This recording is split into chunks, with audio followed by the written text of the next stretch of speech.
नमस्कार। तपाईले नचिन्ने व्यक्तिहरूको लागि तपाईको परिचय। मेरो नाम पूर्णबहादुर चन्द हो। म राष्ट्रिय प्रजातन्त्र पार्टीको केन्द्रीय सहप्रवक्ता हो। म अहिले क्षेत्र नम्बर 3 को राष्ट्रिय प्रजातन्त्र पार्टीका तर्फबाट क्षेत्र नम्बर 3 को प्रतिनिधि सभाको उम्मेदवार हो। तपाईलाई यो पालि भोट दिएर जिताउनै पर्ने बुदाहरू के होलान्? देशको मुख्य रूपमा समृद्धिका लागि र देशको राष्ट्रियताका लागि, देशको स्वाभिमानका लागि र आज यो हाम्रो देश एउटा जुन विदेशीहरूको चलखेलको भूमि भएको छ यसबाट रोक्नका लागि र यो देशको निर्णय यही देशका नागरिकको हातमा रहने गरेर स्थापित गर्नका लागि राष्ट्रिय प्रजातन्त्र पार्टीको म उम्मेदवार हो। हजुर, मैले तपाईको घोषणापत्र पढेँ। मेरो अभियान थियो वैदेशिक रोजगारमा विशेष गरी खाडीमा रहेका व्यक्तिहरूलाई घर फर्काउन। कुनै पार्टीले घोषणापत्रमा केही बुदाहरू राखेको छ कि? तपाईको एउटा बुदा देखे ल फर्काउँ भन्ने त तपाईले भन्नुभयो। कसरी फर्काउँ कुनै बुदा मैले पाएन। अर्को कुरा, दक्ष बनाएर फेरि विदेश पठाउने भन्ने त राख्नुभयो। दक्ष बनाएर घरमै काम रोजगारी दिउँ त्यो पनि देखेन।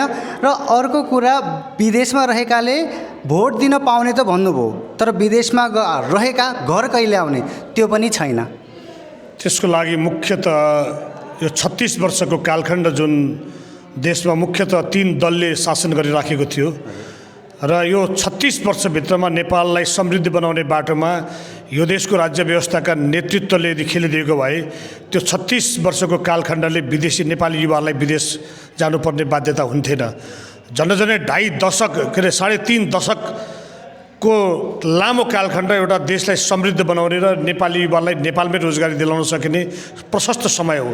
किनभने यो 2.5-3 दशकमा दक्षिणको भारत समृद्ध भइसक्यो, उत्तरतिरको चाइना समृद्ध भइसक्यो, आफ्नै देशमा कल कारखानाहरू खोलेर उनीहरूले रोजगारी उत्पादन गरिराखेको छ, रोजगार दिइराखेको छ। तर नेपालमा राजा महेन्द्रले खोलेका 250 भन्दा बढी कल कारखानाहरू बन्द गर्यो र परनिर्भर बनाउने क्रिम एज बोकेका नेपाली युवाहरूलाई अरूको देशको भाग्य निर्माण गर्ने बाटोमा उनीहरूले हिँडाए।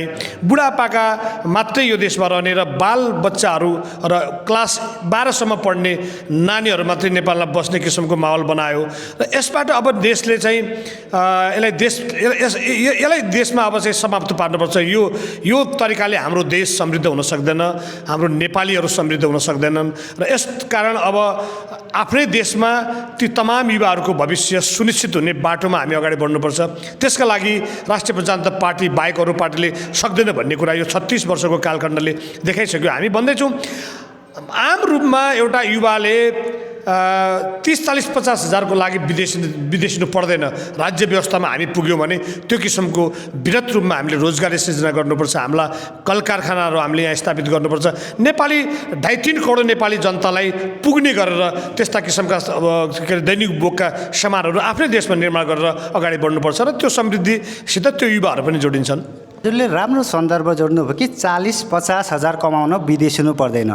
तर अहिलेको नयाँ जनशक्तिको चाहिँ माइन्डसेट यो भइसकेको छ कि एसएलसी दिउँ या इन्टर दिएपछि कुनै राम्रो देश, अमेरिका होस्, अस्ट्रेलिया, जापानतिर जाउँ, सके श्रीमती लगाउँ, अझै राम्रो बुढा आफ्नो आमाबाउ पनि लगाउँ र त्यही सेटल हौँ। तिनीहरूले त त्यहाँ लाख-1.5 लाख कमाएर हुन्छन् भने तिनीहरूलाई कसरी फर्काउने?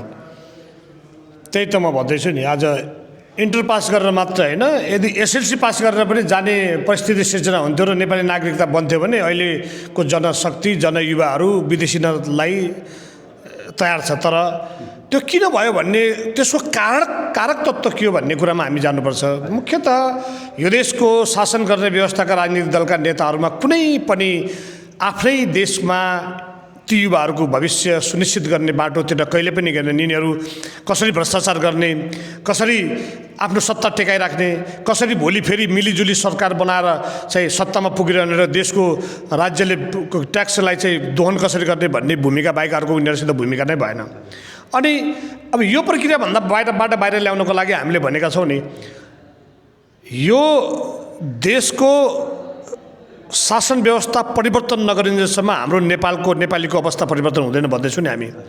मुख्यतः यो शासन व्यवस्था नै कमजोर छ। यो शासन व्यवस्थाले जनतालाई जहिले पनि दमन गरिराख्ने अनि भोट ब्याङ्कका रूपमा मात्रै प्रयोग गर्ने र नेपाली युवा पढे लेखेको युवा यो देशमा रह्यो भने त तिनीहरूको त ब्रेनले काम गर्छ नि, मेरो देशमा के भइराखेको छ के भइराखेको छैन भन्ने कुरा थाहा पाउँछ नि। अनि त्यो ब्रेन भएको युवाहरूलाई चाहिँ विदेशीतिर माइग्रेसन गराइदियो नि, अनि केही नबुझ्ने बुढापाका जे जस्तो भए पनि सही रहने नागरिक मात्रै नेपालमा बसिरहने र अनि त्यसपछि केही व्यापारीहरूको उठेको ट्याक्सलाई दोहन गरिरहने भन्ने किसिमको माइन्डसेट यो देशका नेताहरूको भयो। यो देशमा हामीले यदि यो 36 वर्षभित्र कुनै ठुल्ठुलो कम्पनीहरू खोलेर कपडा उद्योगहरू खोलिदिएर होइन स्वरोजगारीतिर गइदिएको भए, गार्मेन्ट ठुल्ठुला गार्मेन्ट उद्योगहरू खोलेर नेपालको लुगालाई हामी बाहिर एक्सपोर्ट गर्न पाएको भए, अथवा त्यो बाहिर एक्सपोर्ट गर्न नपाए पनि नेपालको लुगा नेपालीले लाउन पाइदिएको भए होइन, त्यो रोजगारी सिर्जना हुन्थ्यो नि। आज हाम्रो मुख्यतः हाम्रो देश भनेको त कृषि प्रधान देश हो।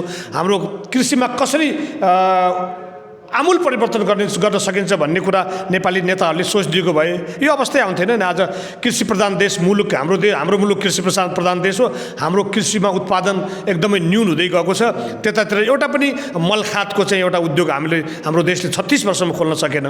हिजो राजा महेन्द्रले खोलेका ती 250 भन्दा बढी कल कारखानाहरू समेत बन्द भएर गए। म तपाईँलाई उदाहरणको लागि भन्न चाहन्छु, गोरखकाली टायर देशभरिमा नेपालका हरेक गाडीको चाहिँ टायर हेर्दाखेरि गोरखकाली टायर हुन्थ्यो, नेपालमा उत्पादन भएको टायर हुन्थ्यो। आज सबै विदेशमा चाहिँ उत्पादन भएको टायरहरू चाहिँ हालिराखेको छ। एउटा नेपालले चाहिँ मतलब गरी लुब्रिकेन्ट तयार गर्न सकेको छैन।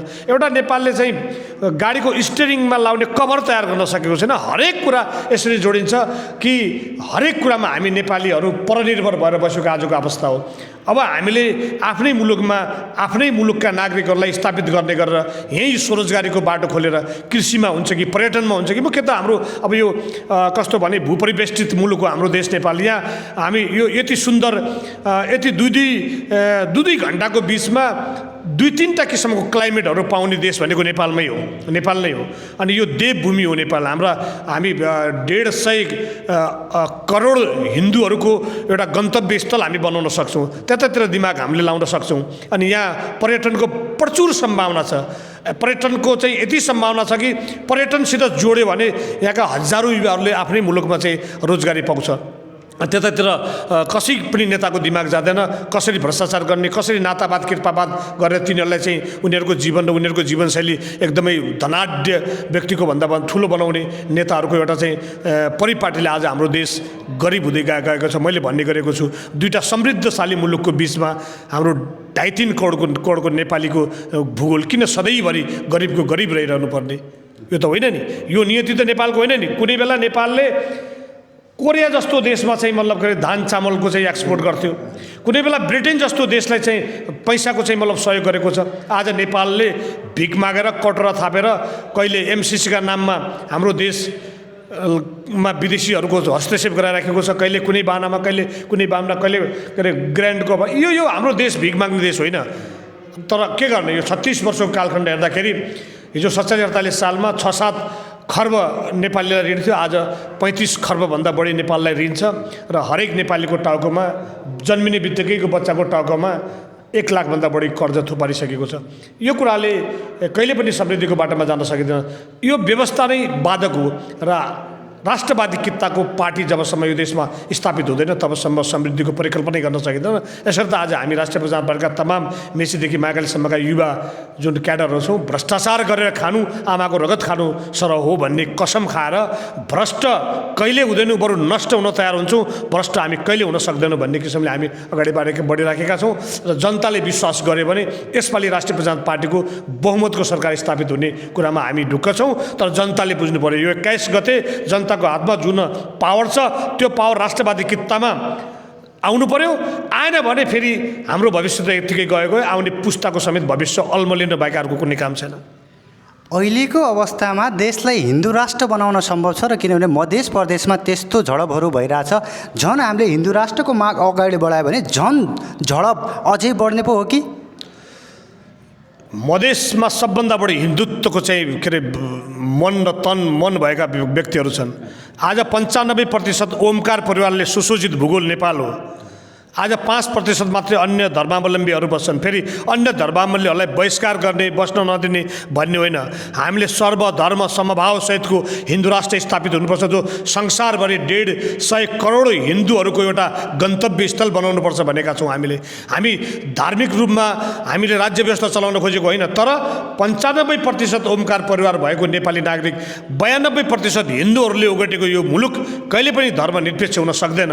यो देशको पहिचान भनेकै नै हिन्दुत्वको पहिचान हो, हिन्दू राष्ट्रको पहिचान हो। म तपाईँलाई भन्न चाहन्छु 30, 40, 50वटा भन्दा बढी कन्ट्रीहरू रिपब्लिकन क्रिस्चियन कन्ट्रीहरू छन्, 30-40 भन्दा बढी कन्ट्रीहरू इस्लामिक रिपब्लिकन कन्ट्रीहरू छन्, कतिपय बुद्धिस्ट रिपब्लिकन कन्ट्रीहरू छन् भने नेपाल एउटा मात्रै विश्वको सबभन्दा पुरानो वैदिक सनातन हिन्दुत्व बोकेको यो राष्ट्र, जो सबैभन्दा पुरानो सभ्यता हो, सबैभन्दा यो पुरानो चाहिँ मतलब के अरे धर्म हो। अनि यो धर्मको एउटा मात्रै देश नरहनु पर्ने कारण किन र कसको चलखेलले यो देश धर्मनिरपेक्ष भयो भन्ने कुरा पनि नेपाली जनतालाई बल्ल आज थाहा हुँदैछ। जब आज यो देशमा चाहिँ 4 जात 36 वर्णको फुलबारीलाई मिलाएर राखेको त्यो शाहवंशको नेतृत्वले आज बताभङ्ग भएको छ। कतै लिम्बुवान, कतै खुम्बुवान, कतै थारूवाड, कतै मधेसी, कतै पहाडे, यो सबै कुराको जड कारक तत्त्व भनेको हिजोको यी गणतन्त्र वादी भन्ने ठुला दलहरूले यो देशको मिलेर बसेको समाजलाई खलबल्याइदिएको छ। फेरि हामी आग्रह गर्न चाहन्छौँ, नेपाली त्यो गोर्खालीको एकता राष्ट्रिय प्रजातन्त्र पार्टी बाहेक अरू कसैले राख्न सक्दैन र राष्ट्रसत्ता बाहेक अरू कसैले राख्न सक्दैन। यो 4 जात 36 वर्णलाई मिलाएर राख्न सक्ने संस्था भनेको राष्ट्रसत्ता मात्रै हो। त्यसर्थ हिन्दू राष्ट्रको प्रक्रियामा, हिन्दू राष्ट्रको जगमा आएर हामीले हिन्दुत्वको जगमा हामीले यो देशलाई समृद्धिको बाटोमा अगाडि लैजान्छौँ भन्ने पनि हाम्रो धारणा हो। मात्र होइन, यो 150 करोड हिन्दूहरूलाई नेपालको पशुपतिनाथमा ल्याएर पशुपतिनाथको दर्शन र पशुपतिनाथ आराध्य देव पशुपतिनाथको के अरे प्राङ्गणमा ल्याएर बिसाउँदै गर्दा धार्मिक पर्यटन कति प्रवर्धन हुन्छ, यो कुरा हो नि त। राज संस्था फर्काउन सम्भव होला र अब? राज संस्था फर्काउन सम्भव हुँदैन भन्ने कुरै छैन नि। राज संस्था त ढिलो चाँडो स्पष्ट रूपमा स्थापित हुन्छ, किनभने राज संस्था बिना यो देश 2 ढुङ्गाको तरुल जस्तो देश हो। यो देशमा राज संस्था जस्तो चाहिँ संस्था हामीले राख्न सकेनौँ भने यो देशै नरहने किसिमको परिस्थिति देखिसक्यो नि। 23 र 24 गतिको जुन आन्दोलन भयो, यो देशका प्रधानमन्त्री भागे, यो देशको मन्त्रीहरू भागे, राष्ट्रपतिले लुकेर बस्नु पर्यो, राति 2 बजे राजा आओ देश बचाऊ भन्ने किसिमको परिस्थिति सिर्जना भयो नि त। यसबाट पनि स्पष्ट भइसक्यो कि अब ढिलो चाँडो यो देशमा राज संस्था बिना यो देश र यो देशको समृद्धि र नेपालीको भलो छैन भन्ने कुरा नेपाली मेसीदेखि मागालीसम्म तमाम नेपालीहरूले बुझिसकेको छ।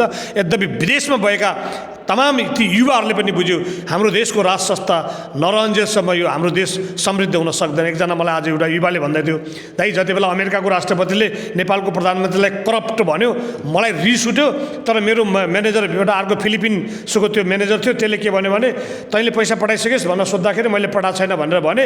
अब नपठाए तेरो देशको प्रधानमन्त्री त भ्रष्टाचारी करप्टेड छ भनेर भन्दाखेरि मलाई कति रिस उठ्यो, मेरो कति लाज भयो, कति लज्जा बोध भयो मलाई भनेर आज त्यो एउटा युवाले मलाई सुनाउँदै थियो। अनि यो देशमा राज संस्था नभइकन यी पार्टीका दलका हरेक पार्टीभित्रका ती विभिन्न राजाहरूले यो देशलाई सकाइसक्यो।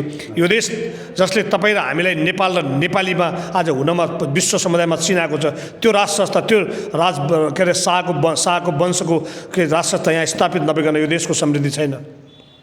100-200 वटा राजाहरू हुनुभन्दा एउटै राजा बेस भनेको छ।